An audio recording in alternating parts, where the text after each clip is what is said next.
What's up, Bulldogs? John Sonnemus here from BulldogMindset.com, and today I've got a special treat for you. Instead of doing a review of the 48 Laws of Power, I've actually got a summary for you, which is a little bit more in depth. It's going to actually tell you what's in the book, not just my opinion of the book. And before I get into the 48 Laws of Power and tell you about the book, I want to tell you that 48 Laws of Power is pretty much required reading. This is one of those books that you've got to read in order to understand the dynamics of power. Really important concept. You know, a lot of people shy away from this because they say, well, I'm not going to play the game.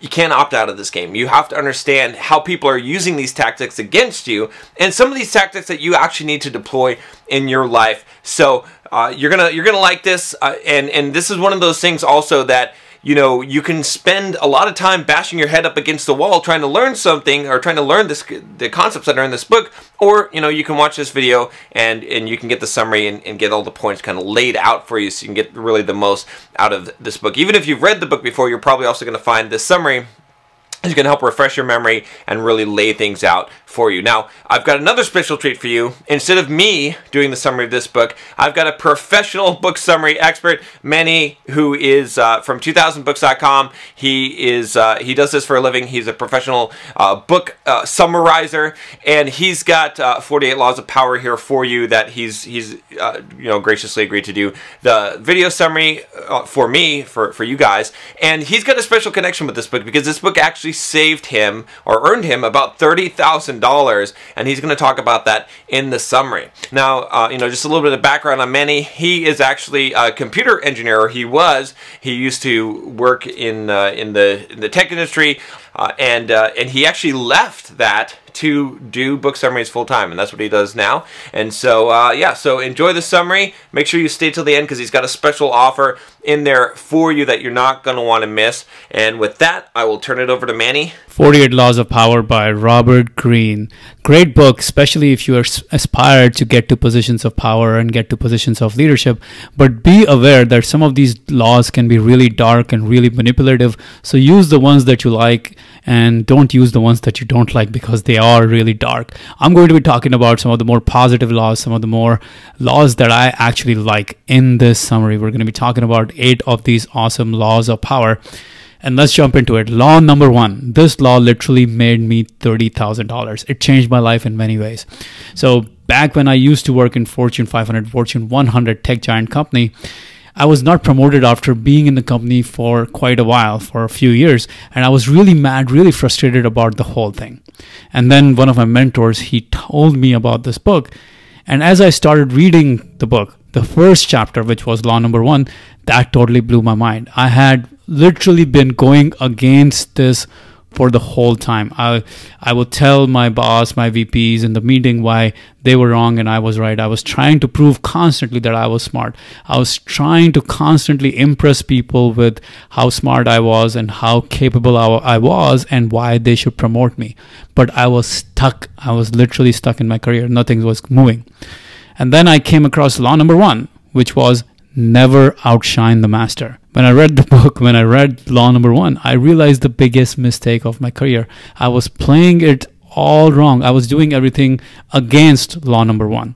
And that's when I decided to change my ways. I decided to never try to prove how smart I was to my boss, try to prove that I was wrong and they were wrong, or try to show off how amazing how I was, how talented I was, all of those things. I tried to not do any of that.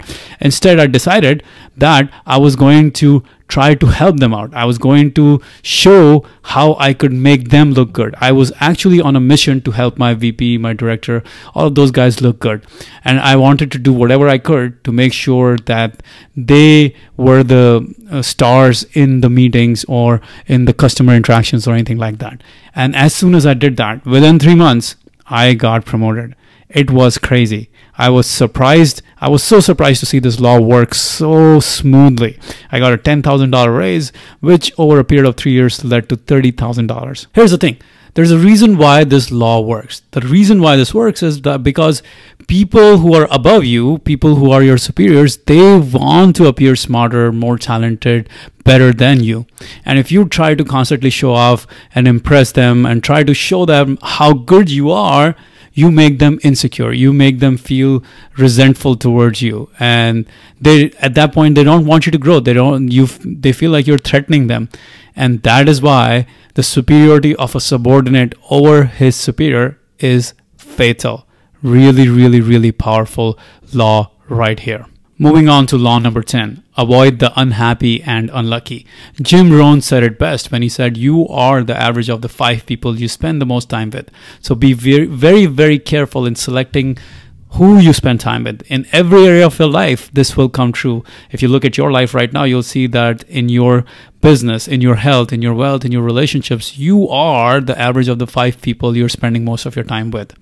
And when it comes to power, again, it's really critical. Your associations, the people you surround yourself with, is critical. And the amazing thing about this law is that it works like osmosis. So you will absorb the good and the bad of all your associations without even knowing, without even realizing.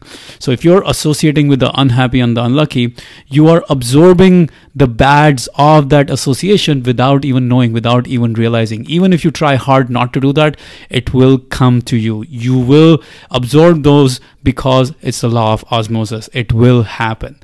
So when you associate with those who are not playing at a high level, who are unhappy and unlucky, you are pulled down to their level. It's almost like it's a law of nature in some ways. So you have to quarantine yourself from that infection. When I went to Unleash the Power Within, a live event with Tony Robbins, he talked about the idea that if you want to excel in any area of life, if you want to compress decades into days, this is the most potent strategy out there. Associate with those who are playing at a higher level than you are. Spend time with them. Learn from them. Association with them will force you to subconsciously play at a higher level. And in the book Compound Effect, Darren Hardy talks about the idea that the influences that you have around you, their effect will multiply. It will compound over time. The problem is initially you may not even notice how these influences are affecting you before it's too late. So your influences are critical for your long-term growth or your long-term demise. Make sure you take stock of the people you're surrounded yourself with and be very careful to avoid the unhappy and the unlucky ones. Moving on to law number 13, the only right way to ask for help and get help. That's what law number 13 tells us. And I'm going to start off with the story of Genghis Khan when he was invading China. Genghis Khan was a very powerful warrior, and all he wanted to do to every place that he went to, he wanted to destroy that place. He wanted to plunder that place. But a man named Yelu Chucai appreciated the Chinese culture. So when Genghis Khan was invading China, this man, Yelu Chucai, managed to become a trusted advisor to Genghis Khan. Now, when Genghis Khan took the city of Kaifeng, all he wanted to do was plunder and destroy and take them all the money from it. But Yelu Chucai wanted to save that city, save Kaifeng. So he told Genghis Khan, all of these finest craftsmen and engineers from all different parts of China have fled to Kaifeng. So it would be really great to put them to your use so that you can collect taxes and get richer. Now, as you can see, Genghis Khan was a greedy man. He was just a warrior. He did not care for arts or sciences. He just wanted to plunder, but the idea of taxes appealed to him. So Genghis Khan spared the city, unlike what he had done to any other city in the past. And that is crucial. That is crucial to understanding law number 13. You have to never confuse your needs with theirs. So we naively assume in the world today that other people are interested in helping us selflessly, or that our needs really matter to other people. But that's never the case. No matter how much you think you are a friend to them or they are a friend to you, ultimately people are only interested in themselves. This is the truth of life. So even the most powerful person has needs and desires, and you must appeal to their needs or desires, or they will think you are wasting your time. So never confuse your needs with their needs. Never think that they are just helping us selflessly, or they will help us selflessly. So when you're asking for help, do not try to remind people of how you helped them in the past or what good deeds you did for them. Instead, try to go after how you think your request will benefit that person right now.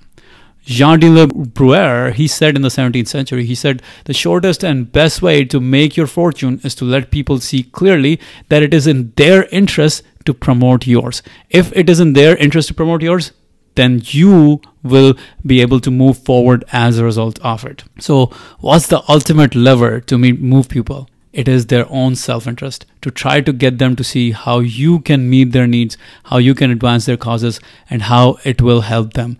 You will not encounter any kind of resistance if you are able to show people how your request will actually help them.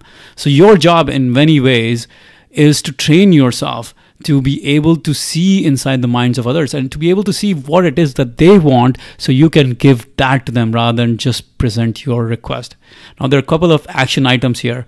So let me quickly phrase Law 13 as Robert Greene said. He said, when asking for help, appeal to people's self-interest and never to mercy or gratitude. The key is to appeal to people's self-interest. Now, here are a few action items you want to take. First of all, identify who are the people and what help do you need from some of these people in your life. The next step is to identify how you could help them, as in how your request could help them. Come up with 3 answers.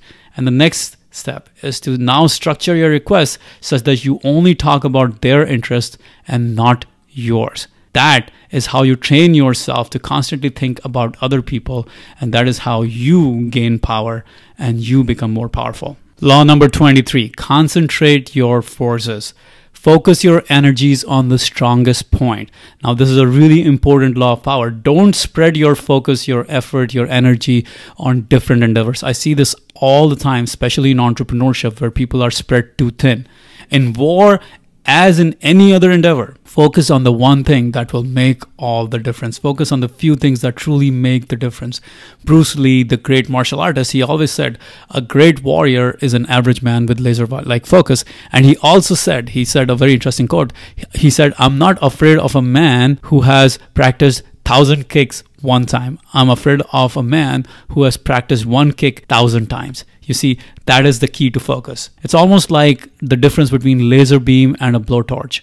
They both have around the same amount of power, but a laser beam will cut through 6 inches of steel, while a blowtorch will just probably end up heating the metal. The key difference is that the laser beam is extremely focused, very sharp point of attack in some ways, bringing in the same amount of power as a blowtorch, which is spread too thin. It's all over the place. In the book Good Strategy, Bad Strategy, Richard Rummel talks about the idea that the essence of strategy is to focus all your power on the point of highest leverage. The key is to concentrate your forces. The key is to focus. In the book On War, Carl von Clausewitz, he said, there is no higher and simpler law of strategy than that of keeping one's forces concentrated. In short, the first principle is act with utmost concentration. This is the first principle on war. Act with utmost concentration. And that is the key to winning in any endeavor in life. And the same idea is talked about in the book One Thing by Gary Keller and Jay Papasan, and book Essentialism, both of these being New York Times bestseller. They both are advocating the idea that we need to focus on the few things that truly matter, maybe the one thing that truly matters, and cut out everything else. And as Robert Greene says, in the game of power, only the fool flails about without fixing his target. So in a moment, I will summarize 4 more laws of power, especially the ones that made Arnold Schwarzenegger successful and the ones that made Steve Jobs successful. So I'm really excited about those. But before I do that, let me quickly tell you about a program that I have created just for you. I have summarized 30 of the greatest books on communication skills, making friends, becoming charismatic, improving your social skills, overcoming shyness, becoming likable, improving your social confidence, making deep connections with people, succeeding with people. And there are a lot of great books on these topics that I've covered in this program. Over 200 plus great ideas on these topics, and you can watch some of the samples right here on this page. The link for this is in the description below. Right now, for the Simple Programmer community and the Bulldog Mindset community, I'm offering a special discount which you can get by clicking on the link below to this program. A lot of great ideas from these books. Ideas on improving your people skills, improving your body language skills, becoming a more self-confident person when it comes to social situations, overcoming shyness, building trust. All of these great ideas are covered in this book summary pack. Over 10 plus hours of video content in this program. So I highly recommend you check it out. Click on the link in the description below and I will see you guys inside the program. All right, now let's move on to talk about the 4 other laws of power, especially the ones that made Arnold Schwarzenegger successful and the ones that made Steve Jobs successful. Law number 25, recreate yourself. create your own identity and not the identity that others want you to have, and constantly recreate that identity, constantly change that identity according to who you want to become.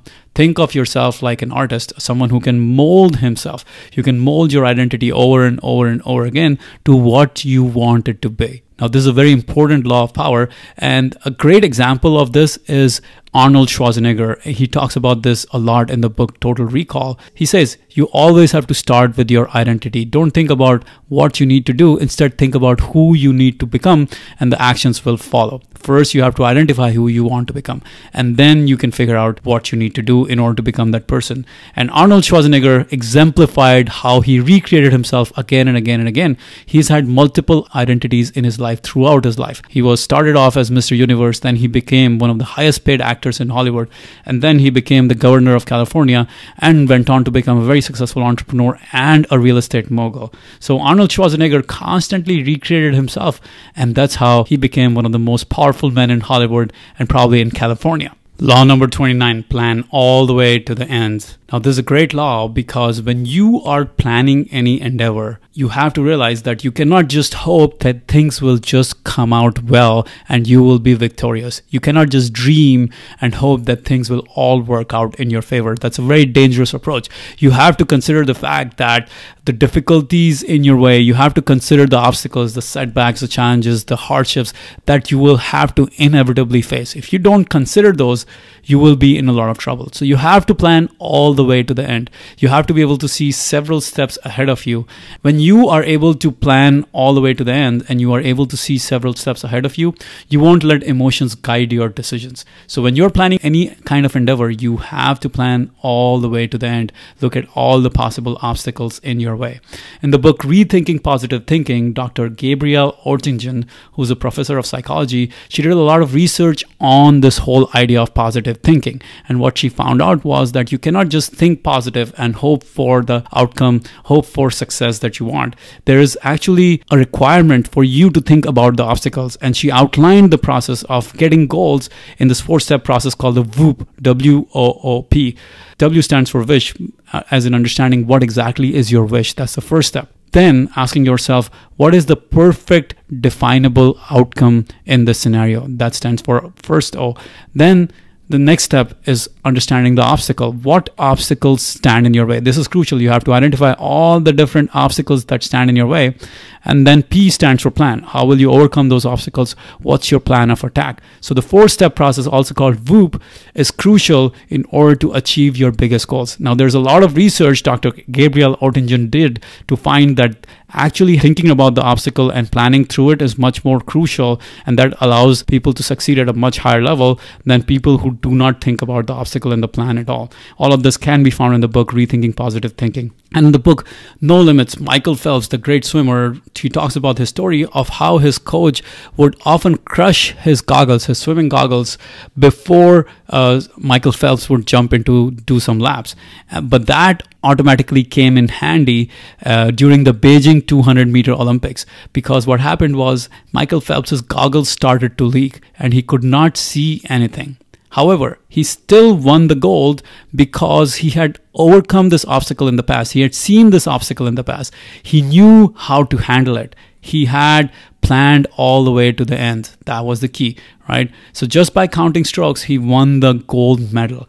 That is really powerful. You have to realize that there will be obstacles, but you will be able to overcome them. Now, the reason why this whole idea works and works very powerfully is that when you are faced with inevitable obstacles, you will not be perturbed. You will not be stopped. You will keep going. And that is the key. Law number 29, plan all the way to the end. Law number 34, act like a king to be treated like one. This is a really powerful law of power because the way you carry yourself will determine how you are treated by others. You have to act as if that the dream that you want is already here. You have to act as if you are the person you actually want to become. You have to act as if you are the king and you will be destined to wear the crown, as Robert Greene says in this book.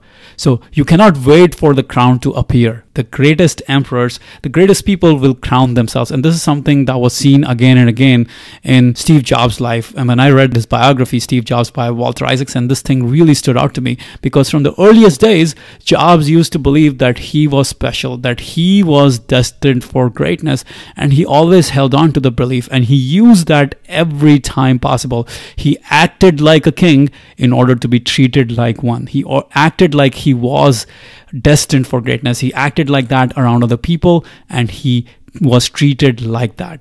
So you can actually set your own price. That's the truth about life. But the problem is, if you ask for very little, you will get little. So you have to set the highest possible price if you want to act like the king. Now, there's this whole idea of the strategy of crown. If we believe we are destined for greatness, our beliefs will radiate out. And it's just like the aura of the crown in some ways. So people will start to believe that you must have some reasons to feel so confident. So if you wear the crown, you feel you will own the world. You actually feel like you own the world. You have a lot of confidence. You have no sense of limits and no limits to what you can ask for if you wear the crown. But it's the same thing if you feel like you're wearing the crown. If you have to actually be overcome by your own self-belief as if you're wearing the crown. Just act as if, and then you will end up getting people to treat you exactly as if you were the king, as if you were wearing the crown. Columbus, the explorer, he used this strategy to get great effect, because he wasn't really outstanding sailor. He was a mediocre sailor, but he would always make bold demands. He knew how to sell himself. So Columbus was the one who made all the way to America. He projected this aura of nobility and calm confidence, and that's how he was able to get the nobility to pay for his adventures, to invest in his adventures all the way to America. He had the confidence of nobility. When you have the confidence of nobility, you know that you deserve more and you ask for it. So Columbus used this strategy to great effect for his trip all the way to America. Law number 43, work on the hearts and minds of others. Really powerful law. Han Fei Zhu, the Chinese philosopher in 3rd century BC, he said, "The difficulties in the way of persuasion lie in my knowing the heart of the persuaded in order to fit my wording into it." The difficulty here is to know the heart of the other person so you can structure your words that fit into that person's heart. And then he goes on to say, "For this reason, whoever attempts persuasion before the throne must carefully observe the sovereign's feelings of love and hate, his secret wishes and fears, before he can conquer his heart." So you have to know the person's heart in order to be able to persuade them. Now, what do most people do instead? We take the opposite route most of the times. We talk about ourselves. We are eager to impose our willpower, our prejudices, our biases, our logical, our ways of our thinking. And we make a show of power by argument and boasting and logic. And that is the exact wrong way to win people over to your way of thinking. So when we ignore the other person's heart and mind, they will always resist us because they feel ignored. Your job is to try to understand what makes them unique, what makes them different, what is in their heart, what's in their mind. You have to understand their psychology, their basic emotional responses, and that's how you will be able to influence them in many ways. The easiest way to get someone on your side is to show them how what you're saying will benefit them. So you have to move their emotions, and that is how you can persuade those people. Now, how do you motivate people? The clumsy approach is to assume that what worked on one person will work on everyone else. But the right approach is to get people to open up, to get them to talk. And the more they talk, the more they reveal their minds, their hearts, their emotions, their thoughts, their feelings. And that's what you use. Use those handles and levers to persuade them. You see, self-interest is the strongest motive of all. So if you want to motivate people, you have to understand what their self-interests are, what their emotions are saying, where their heart is, where their mind is, where their specific levers are, and you have to be able to use them. You have to be able to leverage them. And it's a really powerful idea in this book called Walls versus Keys. Don't try to break down the walls of other people with logic and reason and argument. Instead, find the key to their heart by peeping into their heart and minds, and that's how you will get the key, by understanding their feelings and emotions and thoughts and deepest desires and all those things. Once you get that, then you have the key to their mind or the key to their heart. Don't try to logic, reason, or argument them. That's just not how it works. So there you have it, 8 powerful ideas from the book 48 Laws of Power by Robert Greene. Guys, I hope you really enjoyed the summary of 48 Laws of Power. Lots of great ideas in there. It's a book you can study for your lifetime. But if you enjoyed that, I have a special treat for you. I have summarized 30 of the greatest books on building your social skills, where there are over 200 great ideas on building your communication skills, making friends, becoming charismatic, initiating conversations, developing social confidence, making deep connections with people, succeeding with people. A lot of great ideas, and a lot of samples of those ideas are on this page. The link to this page is in the description below. A lot of great books covered, especially the ones on communication skills, on becoming likable, becoming charismatic, improving your people skills, improving your body language skills, improving your social confidence, getting people to like you, getting people to love you, overcoming shyness, overcoming rejection, building trust. All of these great ideas, 200 great ideas from these books are covered in the 2X Social Skills program. Highly recommend you check it out. I'm running a special deal for the Simple Programmer community and the Bulldog Mindset community, so make sure to check it out before the deal expires. All right, guys, the link is in the description below, and I'm looking forward to having you inside the course and helping you improve your social skills so you can literally dramatically improve your life every single day.